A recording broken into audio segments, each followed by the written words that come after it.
Education is what everyone aims for. It is a weapon to go beyond our limits and a way to reach your dream in life. It is in education where we know the truth, the basic facts, and how we apply this in real life situations. Adherence to DepEd vision, mission, and core values, Rizal Elementary School envisions to produce competent and value-oriented learners where their potentials have been discovered, developed, and nurtured spirally by the teachers.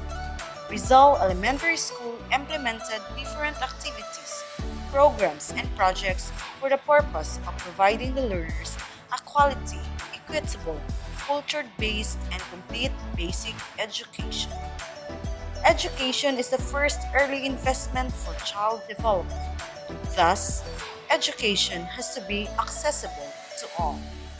The school faculty of Rizal Elementary School consistently conducted conferences for strategic planning in every undertaking pursuant to higher offices' orders, directives, and memoranda that relatively support the academic and non-academic performance of the learners and sustainability of school performance led to the height of learners, teachers, and school achievement. The entire school organization freely involved and engaged all endeavors for the sake of total development of the learners throughout the school year. PTA conferences were regularly conducted for monitoring of learners' progress and performance, reporting of learners, teachers, school achievements, and financial matter. Eventually, disseminating updates and salient information were sequentially done. Lastly, collaborative planning by the PTA, BOD, and implementation of programs and projects reflected in SIP were made. Unexpectedly, coronavirus disease COVID-19 outbreak ravaging the globe has shaken the world's educational system. Consequently, it has presented both opportunities and challenges on institutions. The spread of COVID-19 has led to the loss of a school year end and the loss of learners' efforts. Education in our country and around the world responded proactively to the disruption brought by the pandemic. COVID-19 has resulted to school closure. In March 2020, the President of the Philippines, Rodrigo Roa Duterte, ordered the Department of Education to suspend the classes, both public and private schools, due to an unstoppable spreading of the said terrible virus. Hindi na wala ng aral. Laro na lang. Unless I am sure that they are really safe. Adherence to the order of the Office of the President, the Department of Education, headed by the Secretary of the Department of Education, Madame Briones, issued directives and disseminated salient information immediately to lower offices. We are here from the DepEd to assure you that we are one with you in your uncompromising stand on the matter of the health and the safety of our learners and our teachers. As a consequence, there was a radical change in education giving rise to digital world. The Division of Bohol, headed by Dr. Bianito D. Dagatan, adopted the digital platforms to continue connecting and communicating to different offices, both districts and schools. Sa pagsulay nga atong giatubang karon, atong huktan ang paglaom ug atong batunan sa kanunay ang pagsunod sa mga patakaran na makaayo ng atong mga bulan. Ang patuyanap sa COVID-19 atong masuko kung ang matagusa mo dawat sa nakuha sa pag-ampi sa kahimsog sa atong panglawas ug usab sa paguna sa kahimsog sa bantang mga kaigsunan. Atong paningkamutan makabilin lang ta sa sulod sa atong mga panimalay. Ang pagsuroy-suroy sa gawas dili kinahanglan atong Online conferences, meetings, and trainings were undertaken virtually on digital platforms. And Bohol Division is at its best to implement such platforms for continuity of addressing the needs in the field and leveraging the knowledge of teachers, school heads, and non-teaching personnel on the rise of digital world. There was really a big change brought by COVID-19 and great impact on the educational system. While the government and health officials were doing their best to slowly down the outbreak, local education systems are collaboratively and collectively responded and provided quality education for all during these difficult times. Pursuant to the issued DepEd and DOH orders, memoranda regarding the implementation of proper protocols, Rizal Elementary School followed and kept updated on the latest directives and guidelines. It is imperative that we all play our roles in order to secure education for our learners remotely. The school head of Rizal Elementary School, Dr. Hygiena S. Pareja, consistently implemented the programs as directed by the higher officers. My salute to the FCE Bohol officials headed by our school's division superintendent, Dr. Ganito A. Dagatan, school administrators and teachers of Talibunbuan District headed by our PCS, Dr. Aminita C. Fredo, municipal officials headed by Honorable Mayor Janet A. Garcia, Barangay Rizal officials headed by Barangay Captain Jaime L. Bitutunan, teachers of Rizal Elementary School, parents, and learners, mayong adlaw sa tanan. Ang edukasyon, mao'y bugtong paagi na makatuna nato ang tanan.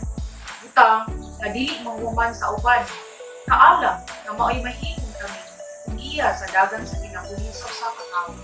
Ang Rizal Elementary School, magpakita kaninyo sa mga pamaagi ng proseso sa pagpangandam sa umaabot nga abli sa klase school year 2020-2021.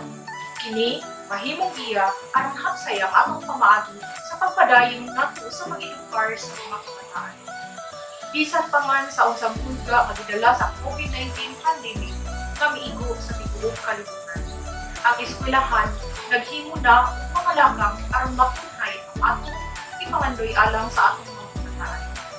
Kining tanan atong paningkamutan nga madasig gihapon ang mga kabataan sa pag-eskwela under the so-called new normal in DepEd. Kaya ang atong departamento nagbukhat og kalain-laing plataporma alang sa katumanan sa mga tuyo tumong na makahatag ka og kalidad nga edukasyon ug makakatpon ang mga magtulunan ug kalampusan sa ilang pangandoy.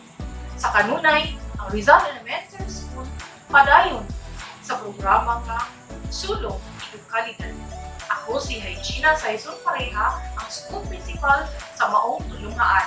Mag-amping kang tanan, daghang salamat. With proper coordination and communication from the Barangay Council, headed by Barangay Captain Jaime L. Bituunan, the school preparation is still under full support.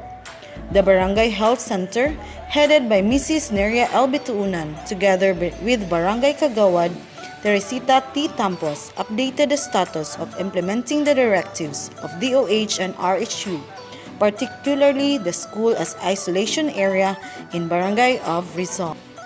Our job is to help the learners in providing quality education for all in these exceptional times. Virtual conferences were done to continually realize the preparation of classes through collaborative planning. Communications and instructions to teachers and parents were done through text messaging, phone calls, group chats in messengers, emails, and some other forms. Regular planning and adopting the so-called new normal in DepEd, the school personnel followed orders, memoranda, and other directives related to preparation of classes and health protocols. Started June 1, 2020, teachers were required to render services. This is in response to their duties and responsibilities in preparation of the opening of classes. But still, proper protocols and work from home were implemented. In this time of new normal in DepEd, education is unstoppable. Educators find ways to continue the learning of learners despite the pandemic. The school personnel of Rizal Elementary School implemented the remote way of enrollment. They distributed the learners' enrollment and survey form with the help of Barangay Council to coordinate the parents and monitored by the resident teachers of Rizal. After a few days and until June 30, 2020, the parents returned the responded LESF. The LESF served as basis for being officially enrolled for the school year 2020-2021. The teachers, upon receiving all distributed and responded LESF, they started organizing their classes by preparing the class program and updated the learning modality chosen by the parents. With full guidance on what learning distance modality is appropriate in Rizal Elementary School, the decision tree contributed a lot to weigh the appropriate LDM to be implemented in school, which the data were being instructed from the LESF. It was found out that majority of the parents choose printed modular distance learning.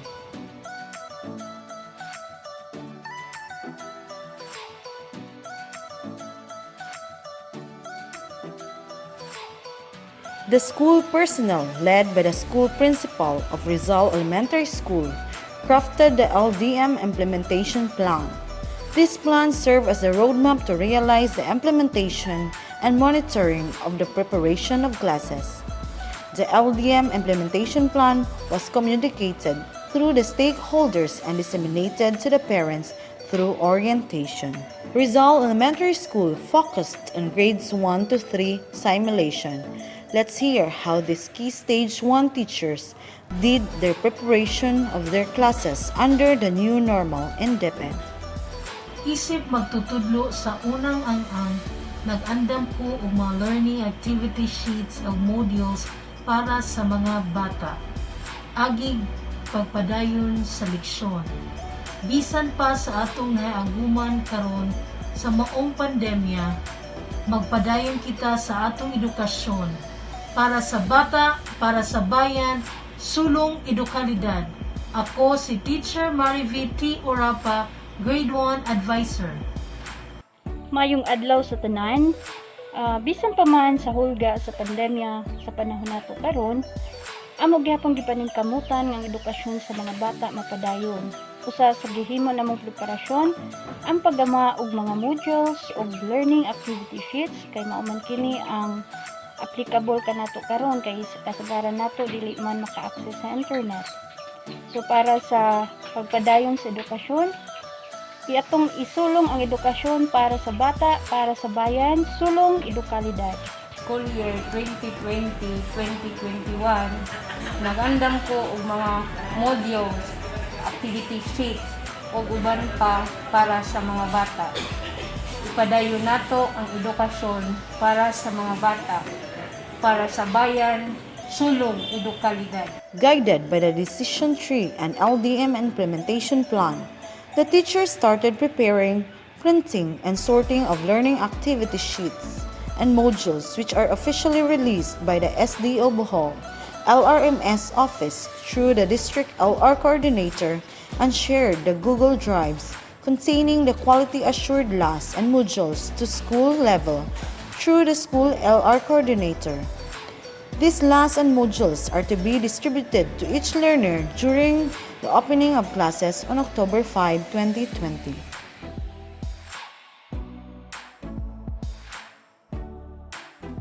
As directed by the higher office, every Friday is the distribution and retrieval of LAS and modules to and from the learners and parents in the designated area. Physical distancing and health protocols are still in observance. With close monitoring of teachers and school head, the parents facilitate in answering the distributed LAS and modules to their children. Their children religiously responded the given LAS and modules. If ever doubts and queries about LAS and modules, the teachers are ready to support the learner's needs and difficulty. After a week, the parents return the responded LAS and modules to the teachers every Friday in the designated area. Physical distancing health protocols are still in observance. Those returned last and modules were quarantined in 2 to 3 days before the teachers did the checking and recording of responses. After 2 to 3 days of quarantined last and modules, the teachers are now ready to check the responses of their learners and do recording afterwards. For close monitoring of the learners' performance and outputs, the teachers must communicate the parents regularly to check the progress because the parents have a big role in facilitating the learning of their children. It is the work of the teachers monitored by the school principal to give a feedback on the learner's performance.